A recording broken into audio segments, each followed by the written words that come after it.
저희 아버지 방에 영모의 증거가 숨겨져 있습니다. 조용하던 고을이 발칵 뒤집어졌습니다. 왕실 감찰부에 고발장을 보낸 이는 다름 아닌 10살도 안 된 어린아이였지요. 고을에서 덕망 높기로 이름난 이대감의 양자였기에 사람들은 더욱 놀라지 않을 수 없었습니다. 아들은 왜 스스로 아버지를 고발한 것일까요? 과연 그 어린아이의 속내에는 어떤 비밀이 숨겨져 있었던 것일까요? 지금부터 그 놀라운 이야기를 시작하겠습니다. 밤마실 야담일 찾아주셔서 감사합니다. 구독과 좋아요는 큰 힘이 됩니다. 오늘 이야기 시작하겠습니다. 옛날 어느 고을, 깊고 깊은 산골 마을에 복이라는 어린 소년이 살고 있었습니다. 복이는 비록 집안이 넉넉하지 못했지만 마음씨 고운 부모님의 사랑을 듬뿍 받으며 바르게 자랐지요. 부모님께서는 매일 동이 트기도 전부터 밭으로 나가 구슬땀을 흘리셨습니다. 그리고 해가 뉘엿뉘엿 저물 때면 어린 아들의 손을 꼭 잡고 이야기들을 들려주었습니다. 사람은 겉모습보다 마음이 고와야 진짜 행복한 사람이란다. 그 따뜻한 가르침들은 어린 복이의 마음 속에 깊이 뿌리 내렸습니다. 어머니께서는 복이의 작은 손을 꼭 쥐시며 이렇게 말씀하시곤 했지요.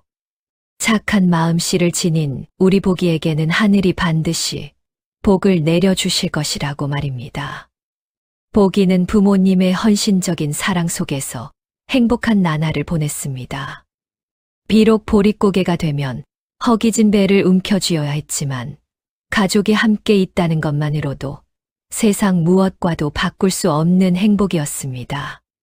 좁은 초가집 안에서 오순도순 모여 앉아 저녁을 먹는 그 순간들이 복이에게는 더없이 소중한 시간이었습니다. 그러나 행복은 오래가지 못했습니다. 어느 추운 겨울날 예기치 못한 불의의 사고로 부모님은 복이의 곁을 떠나셨습니다. 그날도 부모님께서는 새벽 일찍 나무를 하러 깊은 산속으로 들어갔습니다. 하지만 갑작스럽게 내린 폭설의 길을 잃고 말았지요. 마을 사람들이 사흘 동안 산을 뒤졌지만 부모님은 이미 차가운 주검이 되어 돌아왔습니다. 어린 복이에게는 마른 하늘의 날벼락과도 같은 일이었습니다. 아버지, 어머니, 싸늘한 주검 앞에서 어린 복이의 목 놓아 우는 소리가 산골 마을 전체에 울려 퍼졌습니다. 마을 사람들도 함께 눈물을 흘렸으나 모두들 먹고 살기 바빴던 시절이라 어린 복이를 거두어 줄 여력이 없었지요. 마을 사람들은 안타까운 표정으로 고개를 돌릴 수밖에 없었습니다. 하루아침에 홀로 남겨진 복이는 정든 산골 마을을 떠나야 했습니다. 갈 곳 없는 어린 소녀는 낯선 저작거리를 떠도는 신세가 되고 말았지요. 차가운 바람이 옷깃 사이로 파고들 때마다 복이는 부모님께서 손수 입혀주신 해진 옷을 가슴에 꼭 껴안았습니다. 그 옷에 밴 익숙한 냄새가 그리운 부모님을 떠올리게 했고 복이의 눈가에서는 또다시 뜨거운 눈물이 주르르 흘러내렸습니다. 한밤중 복이는 허기진 배를 움켜쥐었습니다. 며칠째 제대로 된 음식을 먹지 못해 속은 쓰리고 기운마저 없었지요. 어린 소녀는 그저 따뜻한 밥 한 그릇만 먹을 수 있기를 속으로 간절히 바랐습니다. 저작거리를 지나가는 사람들은 해진 옷을 걸친 어린아이를 보고도 그냥 지나쳤습니다. 누군가는 지저분하다며 보기를 밀치고 지나가기도 했습니다. 차가운 돌담 아래 몸을 웅크린 채 보기는 매서운 겨울바람에 온몸을 떨었습니다. 줄인 배를 채우려 애썼지만 가진 것이 없어 아무것도 할 수 없었지요. 어린 보기의 두 뺨에는 차가운 눈물이 하염없이 흘러내렸습니다. 밤하늘의 별들만이 그의 처량한 모습을 지켜보는 듯 했습니다. 보기의 삶은 여전히 힘겨웠습니다. 매일 차가운 새벽, 그는 먹을 것을 찾아 헤매었지요. 주막집 뒤편에서 버려진 음식 찌꺼기를 뒤지기도 하고 장터에서 떨어진 곡식 알갱이라도 주워 먹기도 했습니다. 하지만 그마저도 쉽지 않았지요. 같은 처지의 거지 아이들과 다투어야 했고 어른 거지들에게 빼앗기기 일쑤였습니다. 꽁꽁 얼어붙은 길바닥을 온종일 헤맨 끝에 보기는 겨우 귀한 주먹밥을 얻었습니다. 주막집 주인 아주머니가 불쌍히 여겨 건네준 것이었지요. 아주머니의 따뜻한 말 한마디에 보기는 눈물이 핑 돌았습니다. 고맙습니다, 아주머니. 정말 고맙습니다. 보기는 연신 고개를 숙이며 고마움을 표했습니다. 따뜻한 주먹밥을 품에 안고 가던 보기의 눈에 싸늘한 골목 어귀에서 굶주림에 지쳐 쓰러진 강아지가 들어왔습니다. 앙상한 몸을 떨며 겨우 숨만 쉬고 있는 강아지였지요. 털은 군데군데 뜯겨나가 있었고 갈비뼈가 앙상하게 드러나 있었습니다. 강아지는 보기를 향해 애처롭게 꼬리를 흔들며 낑낑거렸습니다. 보기는 잠시 멈춰 섰습니다. 그것은 유일한 식량이었습니다. 이것을 나누면 자신도 또 굶어야 할 터였습니다. 하지만 보기의 머릿속에는 돌아가신 아버지의 말씀이 떠올랐지요. 가진 게 없어도 남을 위하는 마음만은 부자여야 한다던 그 말씀이 말입니다. 보기는 망설임 없이 주먹밥을 반으로 갈라 강아지 앞에 절반을 놓았습니다. 강아지는 허겁지겁 그것을 받아 먹었지요. 강아지가 먹는 모습을 보며 보기의 마음에는 따뜻한 온기가 감돌았습니다. 배는 고팠지만 그의 마음은 왠지 모르게 풍족해졌습니다. 많이 먹어. 이제 괜찮을 거야. 보기는 강아지의 머리를 쓰다듬었습니다. 강아지는 보기의 손을 핥으며 고마움을 표현했습니다. 그 순간 멀리 주막 처마 밑에서 한 사람이 보기와 강아지의 모습을 말없이 지켜보고 있었습니다. 그의 시선은 보기에게서 떨어지지 않았지요. 그는 보기의 행동을 보며 깊은 감동을 받았습니다. 어린 나이에 저토록 착한 마음씨를 지녔다는 것이 놀라웠습니다. 그 어린 보기의 선행을 지켜보던 이는 다름 아닌 고을에서 덕망이 높기로 이름난 이대감이었습니다. 이대감은 수십 년간 벼슬에 몸담으며 백성들의 존경을 한 몸에 받았으나 슬하의 자식이 없어 늘 가슴 한구석이 허전했습니다. 이대감은 먼 발치에서 어린 보기의 모습을 바라보았습니다. 세상의 고난에 찌들지 않은 그 맑고 순수한 마음에 대감은 깊은 감동을 받았지요. 굽이진 길모퉁이, 해질녘 노을 아래 홀로 빛나는 보기의 모습은 대감의 마음을 흔들었습니다. 이대감은 조용히 보기에게 다가갔습니다. 그의 그림자가 보기의 작은 어깨에 들이우자 보기는 화들짝 놀라 고개를 들었지요. 대감은 인자한 미소를 지으며 보기의 눈을 마주 보았습니다. 대감의 옷차림은 화려했고 품위 있는 자태에서 범상치 않은 기품이 흘러나왔습니다. 대감은 비단처럼 부드럽고 따뜻한 목소리로 보기에게 어찌 홀로 이 길에 서 있느냐고 물었습니다. 보기는 대감의 온화한 눈빛에 안도하며 자신의 기구한 사연을 조심스럽게 털어놓았지요.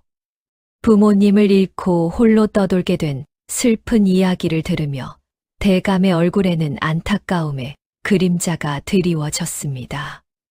대감의 눈시울이 붉어졌습니다. 이대감은 보기의 맑은 눈망울 속에서 남다른 기품과 총명함을 보았습니다. 비록 해진 옷차림이었으나 그 아이의 눈빛은 마치 새벽 이슬처럼 영롱했지요. 그리고 방금 전 목격한 선행은 대감의 마음을 완전히 사로잡았습니다. 나와 함께 살지 않겠느냐? 내가 나의 아들이 되어준다면 이 늙은이의 외로움도 달랠 수 있을 것 같구나. 대감은 망설임 없이 보기에게 손을 내밀며 말했습니다. 갑작스러운 제안에 보기는 잠시 숨을 멈추었습니다. 그의 작은 가슴은 놀라움과 함께 알 수 없는 기대감으로 두근거렸지요. 보기의 목소리가 떨렸습니다. 그러나 대감의 진심 어린 눈빛과 따뜻한 품은 어린 보기에 얼어붙었던 마음을 녹였습니다. 낯선 이의 손길이었지만 그 안에서 보기는 생전 처음 느껴보는 온전한 안도감을 얻었습니다. 그는 대감의 제안을 받아들이기로 결심했습니다. 감사합니다. 정말 감사합니다. 대감 어르신. 보기는 떨리는 목소리로 감사의 말을 전했습니다.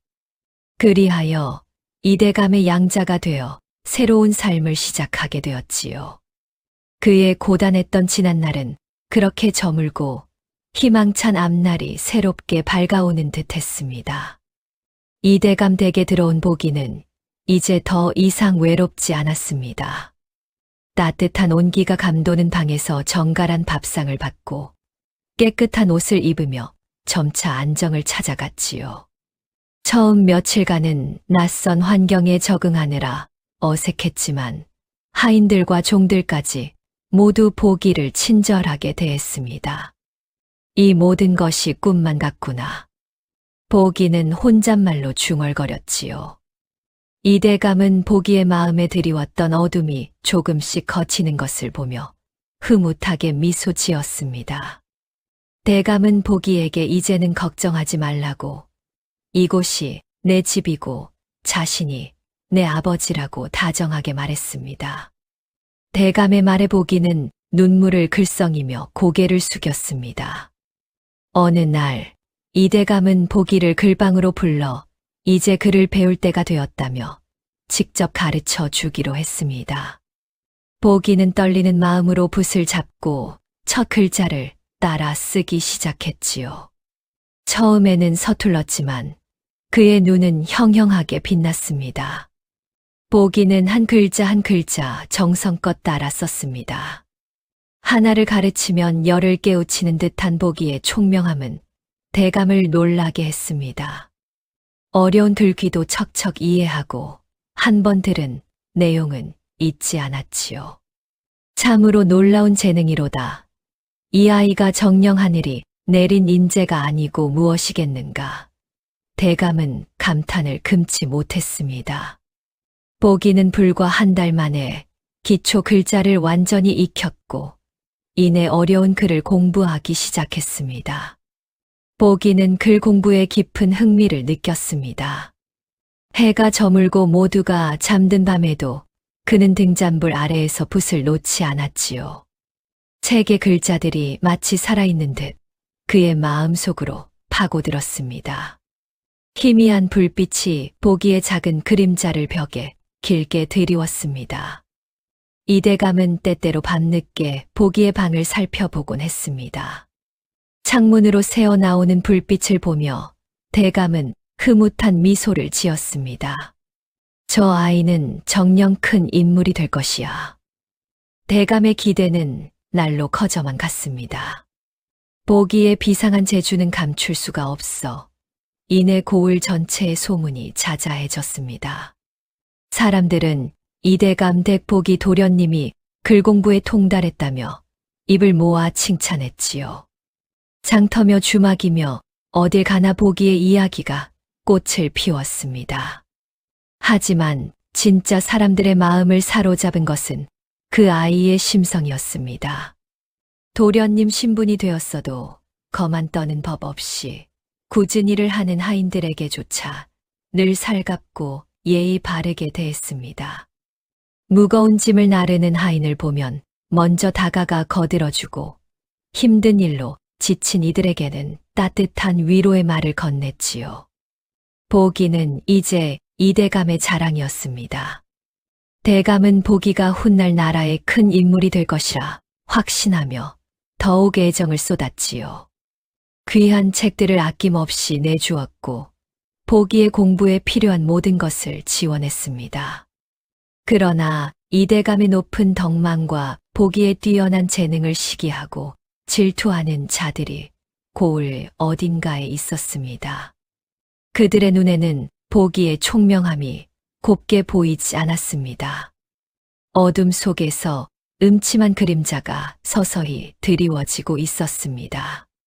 흉년이 들어 백성들이 먹을 것이 없을 때 이대감이 곳간을 열어 백성을 보살피는 소문은 삽시간에 온 고을에 퍼졌습니다. 백성들의 칭송이 하늘을 찔렀지요. 그러나 욕심 많은 고을 사또의 심기는 날마다 불편했습니다. 이대감의 인심이 두터워질수록 자신의 위상이 떨어지고 가려진다고 여겼기 때문이었습니다. 사또는 날카로운 눈으로 허공을 노려보며 끓어오르는 화를 사겼습니다. 그는 원래부터 욕심 많고 간악한 인물이었습니다. 백성들에게서 세금을 가혹하게 거두어들이고 무리하게 재물을 빼앗아 긁어 모으는 것이 그의 일상이었지요. 뇌물을 받아 재산을 불리는 것을 당연히 여겼습니다. 이대감 그 자를 반드시 쓰러뜨리리라. 결국 사또는 이대감을 해하려는 음모를 꾸미기로 마음먹었습니다. 밤이 깊어지자 그는 은밀히 간악한 신복을 불러들였지요. 그림자처럼 나타난 신복에게 사또는 차갑게 지시했습니다. 저 이대감에게 영모의 죄를 뒤집어 씌울 계책을 세우라고 했습니다. 한 번 역적의 누명을 쓰면 아무리 덕망이 높아도 소용없다는 것이었습니다. 신복은 고개를 조아리며 분부를 받들었습니다. 사또는 비릿한 미소를 지으며 계획을 설명했습니다. 자신이 직접 거진 영모 편지를 만들어 이대감의 글방에 몰래 숨기게 되면 이대감은 끝장이라고 했습니다. 사또는 흡족한 미소를 지었습니다. 그리하여 사또는 붓을 들고 검은 먹물을 묻혔습니다. 종이 위에는 대감의 명예를 짓밟을 사악한 글자들이 서서히 모습을 드러냈습니다. 역적 무리들과 내통하여 영모를 꾀한다는 거짓된 내용들이 빼곡히 적혔습니다. 사또는 어둠 속에서 신복에게 거짓 편지를 건네며 지시했지요. 이것으로 이대감을 역적으로 만들 것이니 오늘 밤 글방에 숨겨두라고 했습니다. 아무도 눈치채지 못하도록 조심하라고 신신당부했습니다. 신복은 묵묵히 고개를 숙였습니다. 깊은 밤 달빛마저 숨은 마을은 고요했습니다. 경계가 느슨해진 틈을 타 사또의 신복은 담장 아래 몸을 숨겼습니다. 글방에서 새어나오는 희미한 불빛을 보며 침투할 기회를 엿보았습니다. 그 시각 보기는 글방에서 늦은 시간까지 공부에 몰두 중이었습니다. 붓소리만이 고요함을 깨는 가운데 보기는 문득 미세한 바스락거림에 정신이 들었습니다. 저 소리는 무엇이지? 보기는 귀를 쫑긋 세웠습니다. 고요한 밤 보기는 인기척에 귀 기울이며 창가로 다가섰지요. 칠흑 같은 어둠 속 담장 너머로 글방 쪽으로 향하는 검은 그림자가 그의 눈에 포착되었습니다. 보기의 심장은 불안감으로 격렬하게 뛰었습니다. 불길한 예감이 온몸을 감쌌습니다. 보기는 급히 등잔불을 끄고 몸을 숨겼습니다. 보기는 처마 밑 그림자에 몸을 숨긴 채 숨죽여 상황을 살폈습니다. 차가운 밤 공기 속에 수상한 그림자 하나가 이대감 댁 안뜰을 가로질러 움직이는 것이 보였습니다. 발소리조차 들리지 않을 만큼 조심스러운 움직임이었습니다. 그림자의 주인은 다름 아닌 사또의 신복이었습니다. 그는 보기가 미처 눈치채지 못하도록 조심스럽게 글방문을 열고 안으로 들어섰습니다. 신복은 글방 안쪽 깊숙한 곳으로 발걸음을 옮겼습니다. 묵직한 책장 뒤편, 아무도 예상치 못할 만한 틈새에 무언가를 감추는 모습이 보기의 눈에 똑똑히 들어왔습니다. 이윽고 신복은 아무 일 없었다는 듯 글방을 빠져나갔습니다. 보기는 조심스럽게 몸을 일으켰습니다. 작은 손으로 글방 문을 살며시 열고 어둠 속으로 발을 들였습니다. 반드시 확인해 봐야 해. 아버님께 해가 될지도 모르니. 보기는 신복이 편지를 숨겼던 곳을 찾아 더듬었습니다. 책장 뒤편 손끝에 닿는 차가운 종이의 느낌이 있었지요. 조심스럽게 꺼내든 편지는 차가운 밤 공기처럼 보기의 마음을 서늘하게 만들었습니다. 봉인된 편지를 뜯자 안에서 나온 종이에는 영모를 꾀한다는 무시무시한 내용이 적혀 있었습니다. 어린 보기의 심장은 쿵 하고 내려앉았습니다. 충격과 함께 온몸의 불안감이 밀려왔습니다. 이것은 아버님을 모함하려는 음모가 틀림없어 보기는 직감적으로 깨달았습니다. 아직 어린 보기였지만 그는 이 상황의 심각함을 바로 알아차렸습니다. 차가운 편지를 든 채 보기는 어떻게 해야 할지 깊은 고민에 빠졌습니다. 보기는 밤늦도록 작은 방에 앉아 곰곰이 생각했지요. 그의 뛰어난 두뇌는 사또의 나쁜 계책을 뒤엎을 묘수를 찾아 헤맸습니다. 분명 방법이 있을 것이라는 확신이 들었습니다. 이런 거짓 증거를 숨기는 사람은 분명 자기에게도 숨기고 싶은 비밀이 있을 거야. 보기는 고민 끝에 한 가지 사실을 깨달았습니다. 이런 음모를 꾸민 사람은 분명 다른 나쁜 일도 많이 저질렀을 것이고 그 증거들을 어딘가에 숨겨뒀을 것이라고 생각했지요. 다음 날 보기는 평소처럼 행동하며 조심스럽게 정보를 모으기 시작했습니다. 장터에 나가 백성들의 이야기에 귀를 기울였지요. 사또가 또 세금을 더 걷어간다는 이야기, 마을에서는 곡식을 강제로 빼앗아 갔다는 이야기가 들려왔습니다. 보기는 이것저것 들으며 한 가지 중요한 사실을 알아냈지요.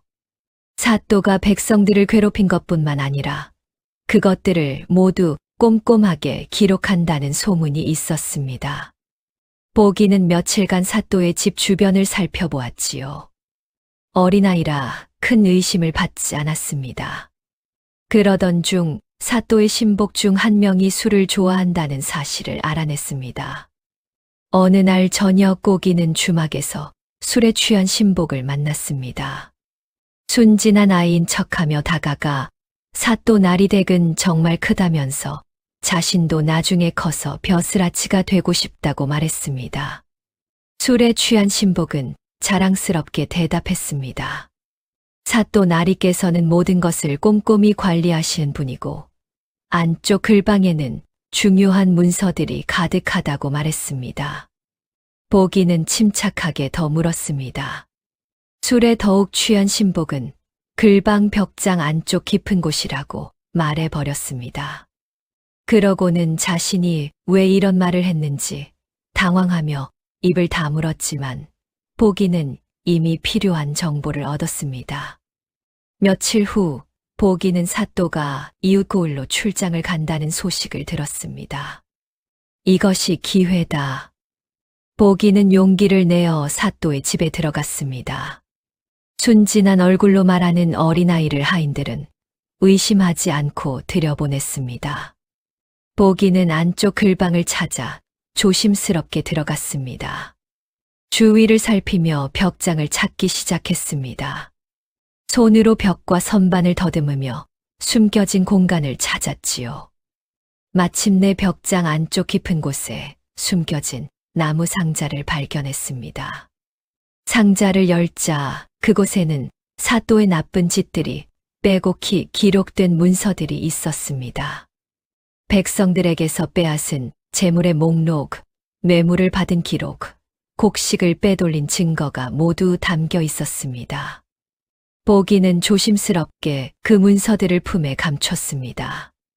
보기는 조심스럽게 그 문서들을 품에 감췄습니다. 하지만 그때 밖에서 발소리가 들렸습니다. 보기는 재빨리 창문으로 빠져나와 담장을 넘었습니다. 심장이 터질 듯 빨리 뛰었지만 보기는 무사히 집으로 돌아올 수 있었습니다. 집으로 돌아온 보기는 중요한 결정을 내렸지요. 거짓 편지를 없애버리는 대신 그 자리에 사또의 나쁜 짓이 담긴 문서를 바꿔 넣기로 한 것입니다. 하지만 보기는 여기서 멈추지 않았지요. 이것만으로는 부족했습니다.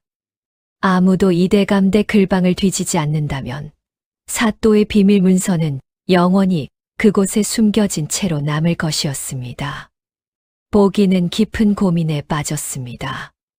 그리고 번뜩이는 생각이 떠올랐지요. 누군가 이곳을 조사하도록 만들어야 해. 사또보다 먼저 움직여야 해. 내가 먼저 감찰부에 알려야겠어. 보기는 며칠 동안 신중하게 계획을 세웠습니다. 어린아이의 글씨로 고발 편지를 쓰면 의심을 받을 것이었습니다. 그렇다고 글방 선생님께 부탁할 수도 없었습니다. 이 일은 아무도 알아서는 안 되었지요. 고민 끝에 보기는 한 가지 방법을 떠올렸습니다. 자신이 배운 글씨 실력을 총동원하여 마치 어른이 쓴 것처럼 또박또박 정성껏 써 내려가기로 했습니다. 평소와 다른 필체로 떨리지 않는 손으로 한 글자 한 글자 조심스럽게 써야 했습니다. 깊은 밤 모두가 잠든 시간이었습니다. 보기는 자신의 방에서 등잔불을 켰습니다. 떨리는 손으로 붓을 들고 새 종이를 펼쳤습니다. 보기는 신중하게 글을 써 내려갔습니다. 이 고을 이대감 댁에 영모와 관련된 의심스러운 문서가 숨겨져 있다는 소문을 들었다고 적었지요. 백성의 한 사람으로서 나라의 안위가 걱정되어 이렇게 글을 올린다고 했습니다. 이대감대 글방 책장 뒤편을 살펴보시면 진실을 아실 수 있을 것이라고 구체적으로 명시했습니다. 보기는 편지에 자신의 이름을 밝히지 않았습니다. 익명의 고발이었지요. 하지만 내용은 구체적이었습니다. 정확한 위치까지 알려주어 조사관들이 반드시 그 문서를 찾을 수 있도록 했습니다. 편지를 다 쓴 보기는 조심스럽게 봉인했습니다. 하지만 이제 더 어려운 문제가 남아 있었습니다. 어떻게 이 편지를 왕실 감찰부까지 보낼 것인가 하는 문제였습니다. 보기는 자신이 직접 한양까지 갈 수는 없다고 판단했지요. 너무 어리고 거리도 멀었기 때문입니다. 보기는 며칠간 고민했습니다. 그러던 중 좋은 기회가 찾아왔습니다. 고을에서 한양으로 물품을 실어 나르는 행렬이 떠난다는 소식을 들었지요. 그 행렬에는 고을의 관리들도 함께 간다고 했습니다. 보기는 조심스럽게 계획을 세웠지요. 행렬이 떠나기 전날 밤, 보기는 몰래 짐술에 근처로 다가갔습니다. 그리고 편지를 작은 주머니에 넣고 그 위에 왕실 감찰부 귀하라고 또박또박 적었습니다. 보기는 심장이 터질 듯 두근거렸지만 침착하게 행동했습니다. 어둠 속에서 보기는 장터에서 우연히 마주친 한양 가는 상인에게 다가가 부탁했습니다. 이 편지를 꼭 한양에 있는 왕실 감찰부에 전해달라고. 자신의 아버님께서 중요한 일로 보내시는 것인데 자신은 다른 심부름을 가야 한다고 설명했습니다. 보기는 미리 준비한 은전 몇 냥을 상인에게 건넸습니다. 이대감께서 용돈으로 주신 것을 아껴둔 돈이었습니다. 상인은 은전을 보고 흔쾌히 고개를 끄덕였습니다. 상인은 알겠다며 한양 가면 꼭 전해주겠다고 약속했습니다. 정말 감사합니다. 꼭 왕실 감찰부에 전해주셔야 합니다. 아주 중요한 편지입니다. 보기는 거듭 당부했지요. 상인은 편지를 받아 품에 넣으며 걱정 말라고 손을 흔들었습니다. 편지를 보낸 후 보기는 매일 불안한 마음으로 지냈지요. 편지가 무사히 도착했을지, 감찰부에서 정말 조사를 나올지 걱정이 되었습니다. 낮에는 평소처럼 공부를 하고 이대감을 뵈면서 아무렇지 않은 척했습니다. 하지만 밤이면 잠을 이루지 못하고 뒤척였습니다. 하루가 지나고 이틀이 지나고 사흘이 지났지요. 보기는 조바심을 내며 기다렸습니다. 나흘째 되는 날, 보기는 이상한 소문을 들었습니다. 사또가 요즘 들어 이상하게 들뜬 모습이라는 것이었습니다. 무언가 좋은 일이 생길 것처럼 흥분해 있다고 했습니다. 보기는 직감적으로 알아챘습니다. 사또가 움직이기 시작했다는 것을 말입니다. 좋아, 모든 준비는 끝났어. 보기는 조용히 미소를 지었습니다. 이제 남은 것은 기다리는 일뿐이었지요. 닷새째 되는 날 아침, 드디어 그 순간이 찾아왔습니다. 고요했던 고을이 왕실 감찰부에서 내려온 조사관들의 등장으로 술렁이기 시작했습니다. 화려한 옷을 입은 조사관들이 병사들을 이끌고 마을에 들어서자 백성들은 웅성거렸습니다. 보기는 멀리서 그 모습을 지켜보았습니다. 가슴이 두근거렸지만 얼굴에는 아무런 표정도 짓지 않았습니다. 이제 모든 것이 밝혀질 거야. 보기는 조용히 속으로 되뇌었지요. 사또의 관하에도 급히 전령이 달려왔습니다. 큰일이라며 왕실 감찰부에서 조사관들이 도착했다고 급한 목소리로 알렸습니다. 전령의 급한 목소리에 사또는 붓을 떨어뜨렸습니다. 방금 막 왕실 감찰부에 보낼 고발 편지를 완성한 참이었습니다. 아직 봉인도 하기 전이었습니다. 사또는 황급히 자리에서 일어나며 되물었습니다. 감찰부에서 왔다고요. 사또는 눈이 휘둥그레졌습니다. 전령은 그렇다며 지금 이대감 댁으로 향하고 있다고 대답했습니다. 사또는 잠시 멍하니 서 있었습니다. 머릿속이 하얗게 변했습니다. 이게 어찌 된 일인가? 내가 아직 고발 편지를 보내지도 않았는데 어떻게 감찰부에서 벌써 온단 말인가? 사또는 책상 위에 놓인 미완성의 고발 편지를 내려다보았습니다. 분명 자신이 쓴 편지는 아직 여기 있었습니다. 그렇다면 누가 어떻게 고발했단 말인가 하는 의문이 들었습니다. 신복이 다급하게 어찌하시겠느냐고 물었습니다. 사또는 황급히 정신을 가다듬었습니다. 아니, 잠깐, 이건 오히려 잘된 일일 수도 있다고 생각했습니다. 자신이 고발하지 않았어도 누군가 이대감을 고발한 게 분명하다고. 어쨌든 감찰부에서 이대감 댁을 조사하러 온 것이 아니냐고 판단했습니다. 사또의 입가에 음흉한 미소가 번졌습니다. 그래, 내가 숨겨둔 거짓 증거가 발견되면 이대감은 끝장이야. 누가 고발했든 상관없어. 결과는 똑같을 테니 사또는 재빨리 책상 위에 미완성 편지를 서랍 깊숙이 감췄습니다. 그리고 급히 온매무새를 다듬으며 자신도 함께 가겠다고 이대감 댁에 무슨 일이 벌어지는지 직접 보러 가야겠다고 말했습니다. 사또는 신복과 함께 서둘러 이대감 댁으로 향했습니다. 가는 내내 사또는 의아한 마음을 떨칠 수 없었습니다. 도대체 누가 먼저 고발한 것인지, 혹시 내 계획을 눈치챈 자가 있는 것은 아닌지, 하지만 곧 고개를 저었습니다. 아니야, 설마라고 생각했습니다. 자신의 계획은 아무도 모를 것이라고, 아마 우연의 일치일 것이라고, 이대감을 시기하는 자들이 한둘이 아니니까 그중 누군가가 고발했을 것이라고 판단했습니다. 사또는 속으로 흐뭇해하며 이대감 댁에 도착했습니다. 조사관은 엄숙한 목소리로 밝혔습니다.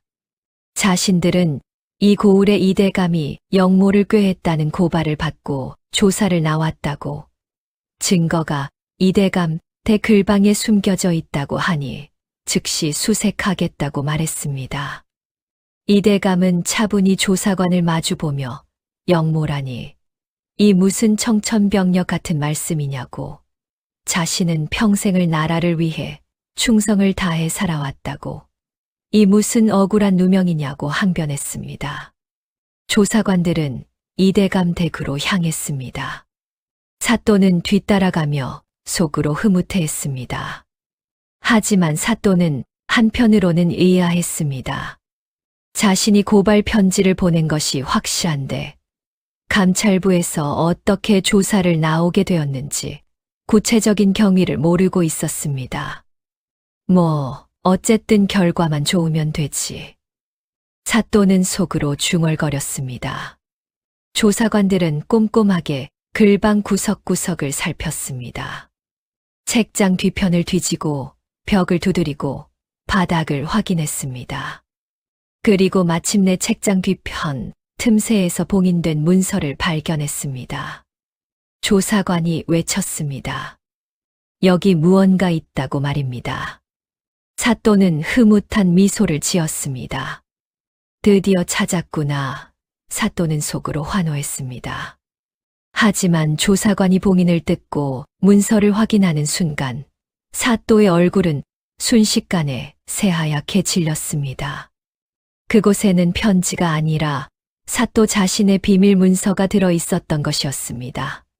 사또는 믿을 수 없다는 표정으로 눈을 크게 떴습니다.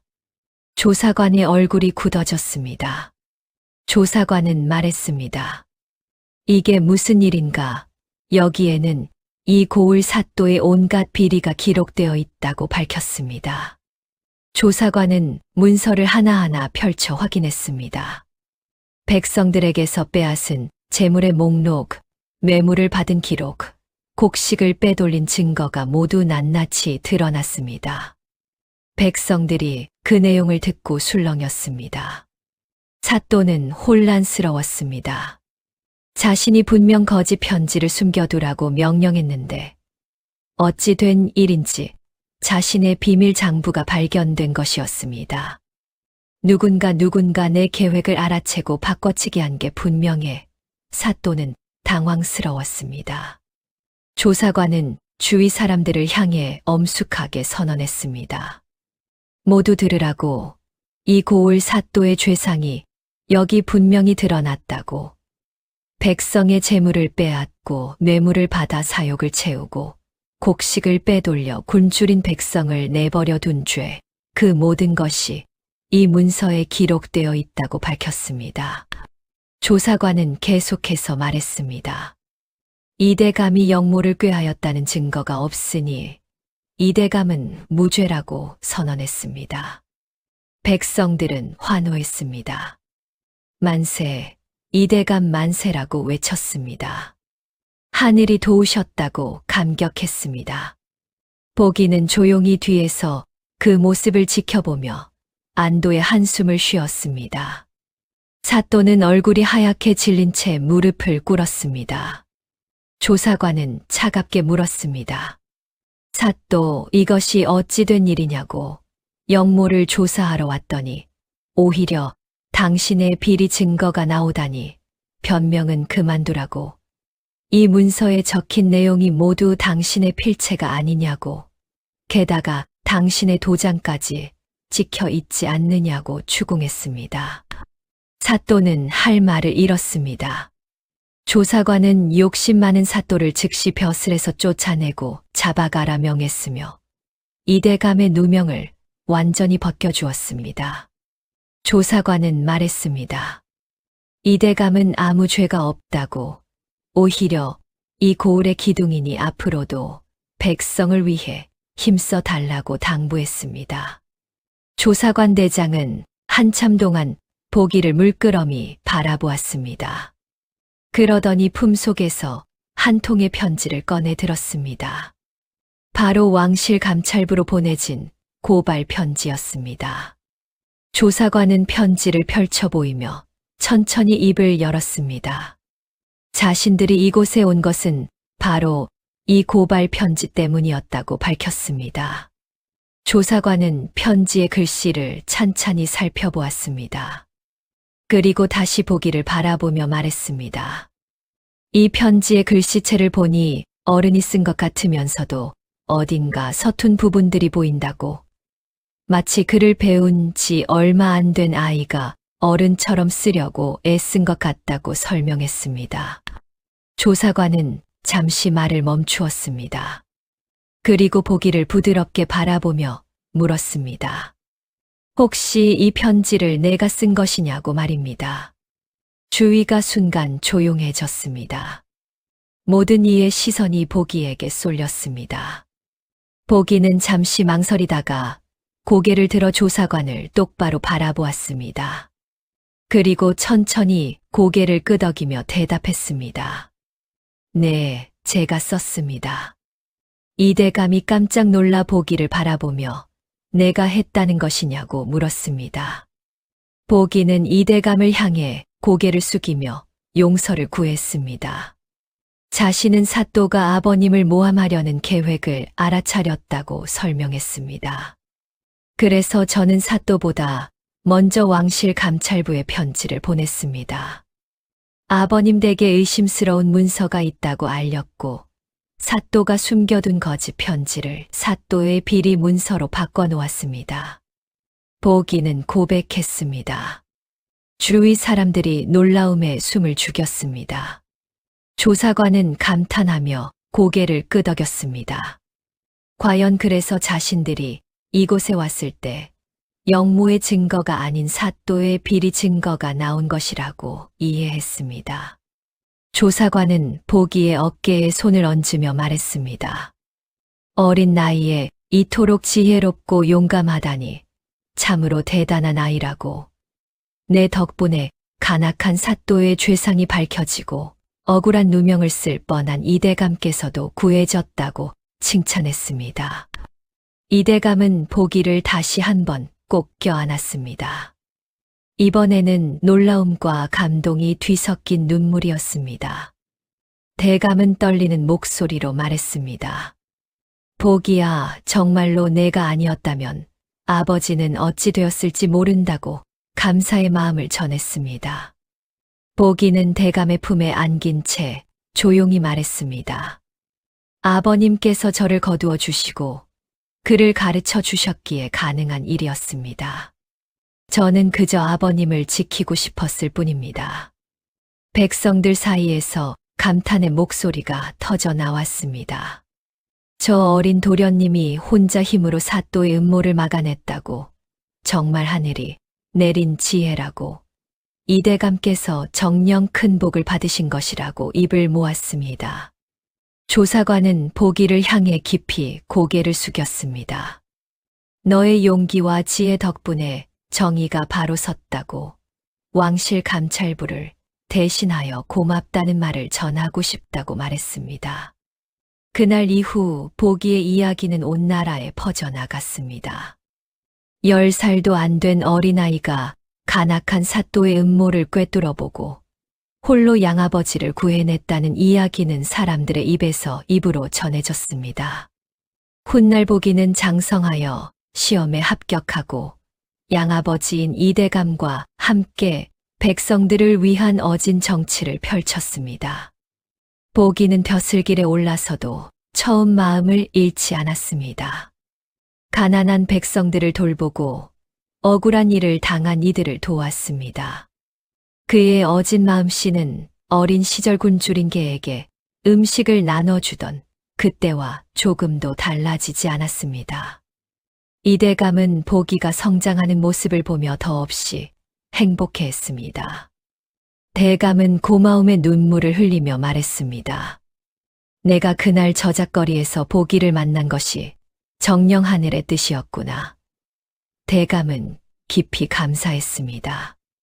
그리하여 그 고을에는 오래도록 평화로운 세상이 이어졌다고 합니다.